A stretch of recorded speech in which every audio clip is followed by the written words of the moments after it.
Hello and welcome to Online Check-In, the fast-track guide to all that's weird, wacky and worth your while in travel on the web and on your handset. I'm Carmen Roberts.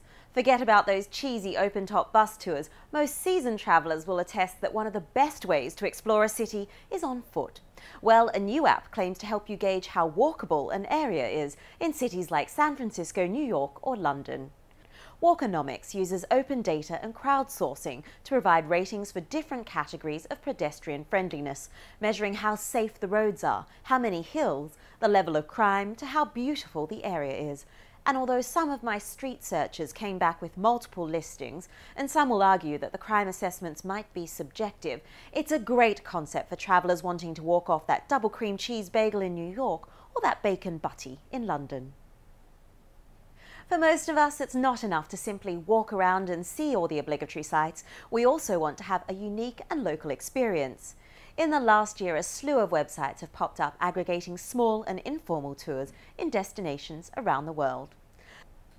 Variable.com claims to help tourists get off the beaten path.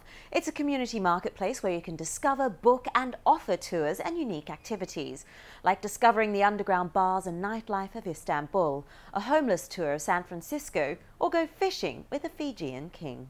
The site claims to have secure payment, and although some guides might not be officially registered, Variable says they've pre-screened each and every tour. I'd also be scrutinising those user reviews. Quirky is key, it seems, when it comes to tours these days. Kidsy.com is yet another startup claiming to have passionate individuals organising and booking activities in over 140 cities and 40 countries. You could jump on a Camp No bike tour in Barcelona or take part in a small guided tour of some of the secret sites around Auckland, New Zealand. Again, they offer secure online payment, but Kidsy is largely based on trust, although it does plug into Facebook, making it reasonably identity-driven. Oh, and it can't hurt that A-lister Ashton Kutcher is one of the backers. If only he were offering Hollywood tours. Travel is getting so social these days, from locals giving tours to opening the doors of their homes. This next site is a cross between Airbnb, couchsurfing and good old-fashioned bartering. StayDo.com lets people from around the world offer a room and board in exchange for either work, money or free of charge.